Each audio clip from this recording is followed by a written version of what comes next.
My Bernie story has been trending on Twitter because Bernie Sanders asked everyone to tell a story about, their first interaction, encounter with Bernie, or, some way that Bernie has impacted their lives. And I decided to use this as an opportunity to talk about how Bernie Sanders impacted my life. I figured it'd give an opportunity for people to, maybe hopefully inspire someone to get more involved.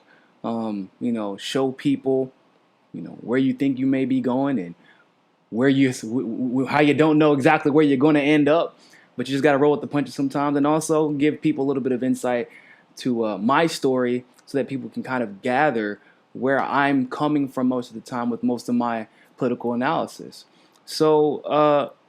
My Bernie story starts in 2015. For those of you who don't know, I was part of an organization called APTA, which was the American Parliamentary Debate Association, while I was a junior at the University of North Carolina at Chapel Hill. I left that organization, funny enough, because of the politics. But someone who was a part of that organization on the executive board actually ended up getting picked up by Bernie's campaign. No idea who Bernie Sanders was. I literally did not know who the man was. And when I was recruited to found and lead the Carolina Students for Bernie organization at University of North Carolina, his pitch was, yeah, man, dude wants to give free college, believes in legalization of marijuana, wants to end proxy warfare. And, he gave me the same pitch. I said, oh, okay, cool. I'm like, does he know he's running against Hillary Clinton? No, he's like, yeah. I'm like, so is he running to try and move the conversation left? Or he's like, no, he thinks he wants to win.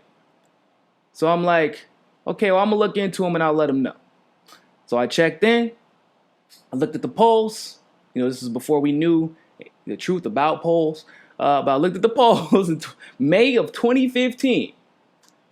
Man, it said Bernie Sanders, 2%, 4.2% margin of error. In other words, it could be Bernie Sanders is well known or nobody knows who the hell that man is. So, me, I like a challenge. I said, fuck it, let's do it. So I did. So I founded the club, Carolina Students for Bernie Sanders. And at first, I started off with about 5 or 6 people. Yeah, about 5 or 6 people. But we were dedicated. And the first interaction I had with Bernie was in Fort Sumter, South Carolina. He held a little town hall in Fort Sumter, South Carolina, where it was interesting because, as you could probably admit, in the crowd, I was like the only black guy, as you could probably assume, if you've ever been to Fort Sumter, South Carolina. In the crowd I was. Now, Bernie did have a special seat for the black leadership of Fort Sumter. However, I was not that. I was in the crowd. And outside, I had been actually chastised. I've been heckled, called a boy, was told I need to stick to my community because we were just engaging in various political conversations. And I was a little irritated by the time I went in there. I almost didn't know. I'm like, do y'all know who y'all are coming here to see? But with Bernie, I actually couldn't believe what I was hearing from him. He talked about race. If you know anything about primaries, Democratic primaries specifically, talking about racial issues used to be political suicide. It isn't anymore. They try to weaponize it and use it for their own personal gain. But if we're being honest, it's because Bernie Sanders popularized talking about racial injustice at the systemic level. I couldn't believe it. I was cheering out of my mind. Oh, man, you should see some of the white people in that crowd where they were like, looking at me, I'm looking at them. Ah, yeah. Why? And it's like I said, the reason they felt so comfortable going there is because forever, think about back to Bill Clinton. He was running on being more tough on crime, or black people, really, if we're being honest, than George H.W. Bush was. So this is historic that being tough on quote-unquote crime, ignoring systemic racism, that's historic in the Democratic primary. It's not new. So they were surprised. I was too. We were surprised for 2 different reasons, though. Then Bernie Sanders went on to talk about the Native American community as well. Couldn't believe it. He has nothing to gain from them politically.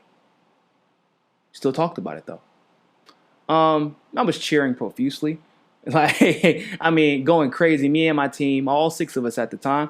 I was asked to ask a question, and I actually talked to him about like what he was going to do about the students, right? Because it's clearly his message would probably be much better received by the youth than the older people, as was proven to be true, over time. Now we've seen how the election turned out. And he actually said in response to my question that was something they were going to be looking into, something that they were going to be working diligently on, which was cool. So after that, this woman basically called me over and was talking about how much she loved my enthusiasm and my energy, and she loved my question and how thoughtful I was in the question. I don't even remember that question today. Like, I just remember the general context of it. And she asked me what I do, asked me who I am, asked me what my role is in the campaign, and thanked me for everything I did. Gave, just some incredibly encouraging words.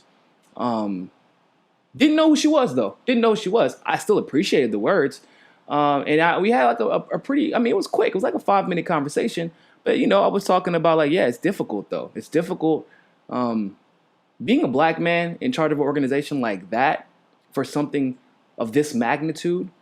When you're trying to organize in the community, especially in Chapel Hill, where the community is dominantly white. The people who are active in politics were dominantly white.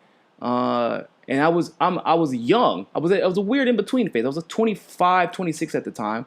And so I was a weird in-between phase. I was older than a lot of the college students, even though UNC did have an average age older than usual for most universities. However, I was still young compared to the political juggernauts in the community. So and I was black, right? And so there's a dynamic there that a lot of people don't know until you actually experience it.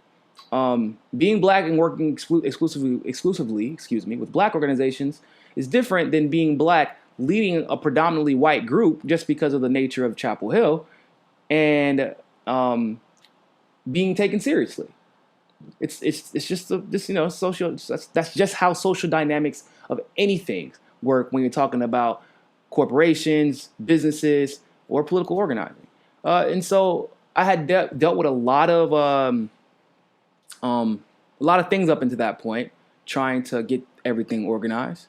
And Jane's encouraging words really inspired me to go back and say, you know what? I'm not going to just wait for somebody to say, okay, you're a leader in the community, do something for the organization or do something for the campaign. Said, fuck it, I'm going to do it my damn self.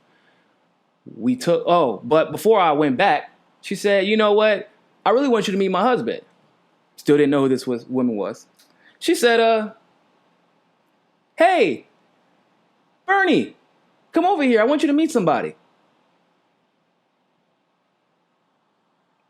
I said, oh, I said, ma'am, are you Jane? Are you Jane Sanders? And that's how I met Jane for the first time. She introduced me to Bernie. I got the honorary picture, which was awesome. And he thanked me for the question too and said he would definitely be considering it. So we take what we, did there, that energy, brought it back to Chapel Hill.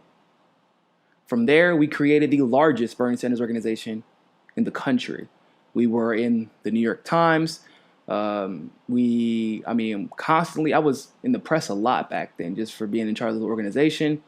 We helped organize in the community outside of our student organization at Chapel Hill. We did some amazing stuff. And the campaign had been watching. Didn't know they were watching, but they had been watching. Bernie Sanders decided 3 days beforehand, as pretty much everything went back then, that he wanted to come to Greensboro, North Carolina. This would be the first trip that he made in North Carolina, and he asked my organization to help put it together. They had volunteers there that had been sent forward, and they wanted us to work with them to get that organization launched, or that rally launched, and we did it. They also expressed to me that they wanted to have a private meeting with me, and my executive board, and Bernie Sanders, where we talked about basically strategizing for the students. And that's where this famous picture came from. A lot of you all know that was my profile picture for a while, and it was a successful meeting. Clearly, we did a pretty good job. I wish we could have had more time, but hey, I couldn't believe it that, they just had such wonderful, glowing words for me. And actually at that point, at first, I was actually asked to introduce him in Greensboro. And a former friend, which is sad to say, she was a Muslim. She was a hijab. And she had gone through hell because she basically, in her organization, they were trying to overtake her. Even though she was a president and she was a founder, they were basically trying to, these three white guys, unfortunately, were trying to basically take her out of power. And I fought tooth and nail and got the campaign involved so they wouldn't be able to do it. And so I said, you know what, she's had a hell of a year. She's been fighting so hard. Let her speak, please. Just let her speak. It would be awesome for Bernie. It would be awesome for her. I'll have plenty of, I was a public speaker. So I knew I would have plenty of opportunities to speak in the future. But for her, that was big. Because at that point, there had never been a hijabi woman to introduce a presidential candidate at a rally like that. That happened in Greensboro, North Carolina first. And it's because that's how tight our team was. She was the vice president of the North Carolina colleges for Bernie, where I was the president. So we were tight like that. And that was the selflessness, once again, was something that was inspired by Bernie's campaign. Plus I was meeting Bernie personally, so I really it wasn't that big of a deal. Fast forward, I end up becoming the acting state director in Bernie Sanders' campaign for North Carolina. Yeah, that was crazy. And we did amazing things. Organizing all over the state, working with political consultants all over the state, working close with the campaign. But it was unfortunately at that point where I discovered, along with some of my older, more experienced colleagues, election fraud that had been taking place and the rigging that was going on. And that's where it started. That's where the election rigging and things like that. That's where I discovered it anyway. So fast forward, the election rigging had gotten bad.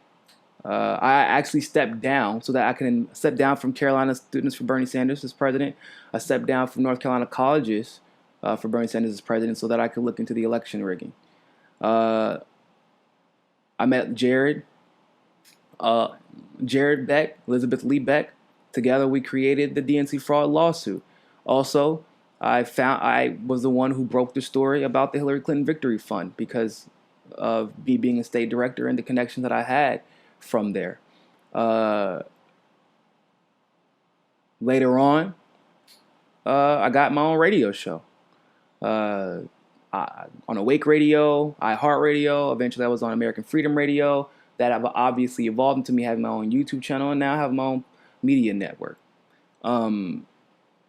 Spoke at Philadelphia at the DNC at the DNC protest rally. I spoke there. I met a bunch of amazing people while I was there. And, whenever Bernie suspended those rules and endorsed Hillary Clinton, I knew at that point that he wasn't done. I saw how he turned his back.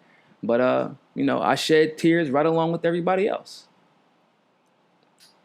It was that movement that Bernie started that inspired me to sit here in front of you today, that gave me the confidence to trust in my instincts, to trust in my ability to organize, to trust in my understanding of politics, political interactions, and to trust my gut, which hasn't really led me all that wrong. It was because of Bernie's revolution that I became aware of how prominent election rigging is. I would never be this deep if it wasn't for Bernie Sanders. It's because of Bernie Sanders' revolution. When I had a choice. I could have went to one of the plethora of law schools that I had scholarship offers to. 4 rides. Actually, to be honest with you, I would have come out of law school wealthy. Well, not wealthy, but well off. Like 6-figure income out of law school because I had 4 rides and because I was a retired soldier. I had vocational rehab. So like I had mountains of money sitting in front of me. And instead, because I was just so dedicated to the change that Bernie Sanders had initiated, I pursued election justice, activism. I went homeless temporarily, but it was worth it. I wouldn't change a thing. It was because of Bernie Sanders that I even know who Tulsi Gabbard is. And most of you know at this point that I endorse Tulsi. Of course, I still stand by that endorsement. I stand by that endorsement because I know a lot of what, my understanding of the world and the way that I woke up because of Bernie. I know that Tulsi is perfect for the job. Plus, Bernie has enough endorsements, I'm sure, at this point. But it's because of Bernie that Tulsi and I even know each other. It's because of Bernie that I have this YouTube channel. It's because of Bernie that I've met my mentors that have helped me when it comes to my show, that have helped me bring you the news that I bring you today. I was a surrogate for Jill Stein, eventually, because of Bernie Sanders. I've traveled this country because of Bernie Sanders. I met Fiorella in Pasta because of Bernie Sanders. I met Tim Black because of Bernie Sanders. Bernie Sanders created something that, and I don't care how you feel about him. I don't care if you've endorsed him, you didn't endorse him, you used to support his presidency, you don't. At the end of the day, you cannot discount what that man created, accidentally or on purpose. But he created it. The revolution is indeed bigger than he is at this point. It's taken a mind of its own, right? It's become this organic thing that has multiple dimensions that, some people a little bit more radical, some people a little bit more moderate. But the reason that we can see things for as they are is because independence or independent thought when it came to politics became popularized and mainstream because of Bernie Sanders. Jimmy Dore is the Jimmy Dore that we know today. 600,000 subscribers. Shout out to Jimmy. Congratulations, by the way. That man is fought tooth and nail for the message that Bernie Sanders brought and refused to back down from that message to this day. Even if sometimes he doesn't agree with Bernie, that message that Jimmy took from Bernie still pushes to this day. So that's my Bernie Sanders story. I hope that you learn a little bit about myself, and I hope that it helped you grow an appreciation for Bernie and what he started. Like I said, I didn't personally endorse him this time around. I endorsed Tulsi. But it's because of that conviction that I loved and still, for the most part, love about Bernie now. And Tulsi displayed that, right? But I wouldn't even know who Tulsi was if it wasn't for Bernie. I wouldn't know who Nina Turner was if it wasn't for Bernie. Our revolution wouldn't have been successful as it is, and it wouldn't even have existed if it wasn't for Bernie. And so I really, really hope that's why, like I said, I want Bernie to be in the White House in one form or another. Y'all know how I feel. If it's president, vice president, whatever. He has something to offer. Outside, I'm talking about beyond policies. He has an energy to bring to this country that is unmatched this century, and something that can't be denied. And so I hope that when we're having these debates, that we're having them in good faith, that we're bringing context to the situation. But first and foremost, we have to appreciate where we came from before we can talk about where we're going. And One thing that we have to acknowledge is this relationship that you and I have as a broadcaster and as a supporter, the nucleus that we have on various social media platforms, the friendships that we have formed. That's because of the revolution that Bernie Sanders started.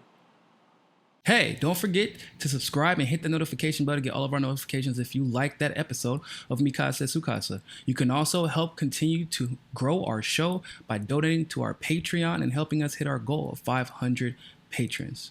But remember, more than anything else, find your balance. Peace.